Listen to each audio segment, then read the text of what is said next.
Mount Everest ain't got shit on me. Yo, what up, what up, what up? It's your boy A-Watch, and I'm out here in Petersburg, B. We out here in Petersburg, the main streets. But today I'm gonna give y'all a bike check of my new 2021 Commensal 29-27.5 mullet style. So stay tuned. Aha. Yo. So alright, here we go. We're gonna start up front at the cockpit.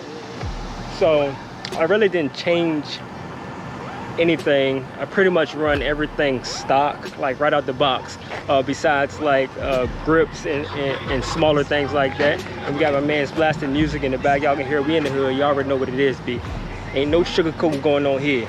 But yeah, so here we go. I'm about to dive into the cockpit, dig in right into the cockpit. So we can start off with the headset, I guess. So we got the 35mm stem, Travative, which is all stock what I've done so far. I've taken the 800mm bars, I cut them down to 780s. 780s is, boom, my sweet spot. Boom, one token here in the air chamber, 120 PSI, one click, low speed compression. I take that back, one click, high speed compression, 9 clicks, low speed compression, just like that. Nothing else, like no more tinkering or anything like that. I just took the old settings from my previous bike. Took the old settings from my previous bike, converted it to this bike. Feels the same, which is what I wanted. Other thing that I did add to this bike is the cush core. You know, I had to add the cush core. I've had problems with cush core in the past, especially with the Supreme of last year. I ran through like 2 wheels in like 2 weeks. I'm not sure if that was due to me riding or the rims itself, but yeah. So I went back to the cush core, tried the Pro Core. I didn't really like mesh with the Pro Core, so I went back with the cush core for this go around, and I'm pretty happy with what I got right now. So next thing on the list, back to the cockpit, I've added the AG 2-lock grips. I like the grips, I like the ODI grips, especially these ones. They're kind of grippy. I like the grippiness, and they're not so wide. I got little small hands, so don't joke me, but yeah, I like the smaller and narrow grips. These actually feel pretty good with just using these just last weekend. Felt pretty good on the bike with these guys, so I think I'm gonna stick with those. Let's stay up front. So I got this mud guard from a friend, Rachel. I appreciate her so much for this. You know, I love wolves, and with everything going on in the world, you know, and she reached out to me with this mud guard of appreciation. So big shout out to Rach. Love you, girl. I holla, you know how we do it. I can't wait to see you. But yeah, back to the bike. I had to give her a little love. So moving on down the bike, we got the RockShox Super Deluxe Ultimate Air Shock. Where do I start with this thing?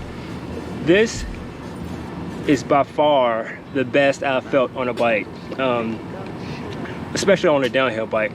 The Air Shock is so like responsive compared to the old Super Deluxe coil that I had on the Supreme 29er, full 29er team.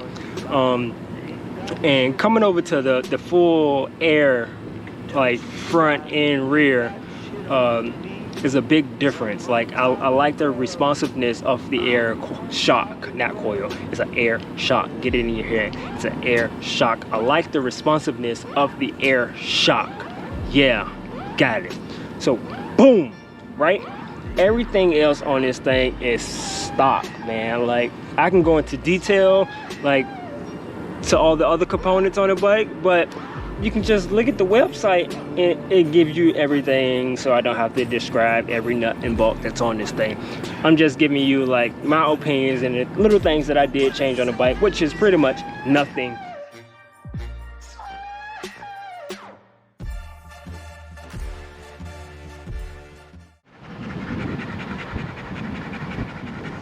So we're back with another Angie special and his right hand man Maxo, if you haven't met him, and a good old interview from Burn Burn. It's been a while. It's been a while. So we got a new bike. Got a new bike. And I got a new question. What you got?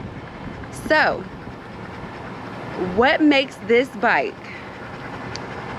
better than the last bike? She looked good. She looked good. She looked good. But looking good isn't just enough. Sometimes it is. Tell me about it. All right, so tell us about what makes this bike better than your last bike. So, as far as better, I wouldn't say like overall like I had to get this bike because it's 100% better than my last bike. A few things factored into like me getting this bike. One, everybody know I love my red and black, and they threw some white in there. You know, I'm a big fan of the red and black, but you know, I just went along with the theme this year. It's the whole mullet thing, the 29, 27.5. You know, and I'm right on that borderline of like height-wise of like if a 429er is like perfect for me, if it's too long for me. And after riding the full 29er team build last year and riding this a few weeks, I can really feel the difference in like this bike compared to my old bike. That being because of the smaller wheel in the rear. I'm able to like maneuver a little bit more, even though this bike overall is 2 inches longer than my full 29er of last year. I'm still able to maneuver this bike just a little bit more. I don't know if it's fitness wise, or is it just because of the smaller wheel in the back and I got a little bit more clearance to play with. It did take me two like trips to Snowshoe. So what's that, 4 days to get kind of used to how long it was. And other than that, like last weekend I felt at home on the bike, and so that's one of the bigger differences compared to this bike opposed to my bike from last year. Okay, sweet. So second question, hearing you say although it's 2 inches longer, smaller back wheel, but you were able to maneuver more, what component sold you on this bike? Like on the screen, like no real component like stood out and was like, oh, you gotta buy me. But after riding this thing and like after talking to a few friends, this is my first time riding a downhill bike on an air shock. All of my previous downhill bikes were all coils, which I love the coil, but after riding this air shock, it's just like night and day. The air shock is way more responsive. I'm getting like instant feedback from this thing, and it's a little bit more poppier. I don't have to work as much. I don't know if that's like being lazy, but I don't feel that I'm being lazy. I can just feel that the shock is actually working, not saying that the coils didn't work. But I am loving the air shock. Loving the air shock. Okay, good. Now, I love that this bike has a lot of new cool features. I like that you said it helps you maneuver faster. I like the way it looked too. Looks do count. However, there's always a negative. What is one thing that you would want from your old bike on this bike? Ooh. The old bike from this bike? What's a component that you think could have remained the same? So pretty much the entire bike is the same. The geometry changes are benefits of this new build. One little change, if I could have kept the same wheelbase on this bike as the other bike with the smaller wheel, I wonder what that would have felt like, because it would have kept the bike geometry a little shorter. This one is longer, so even though it's the smallest of measurements, but we feel those smaller millimeters. So, but yeah, that's the only thing that I really can like take over from that bike. Besides the color, you know, I love the white, but as you can see, it can get dirty. But you know, I do my thing to try to keep her clean. As you can see, I got helicopter tape, some all mountain tape.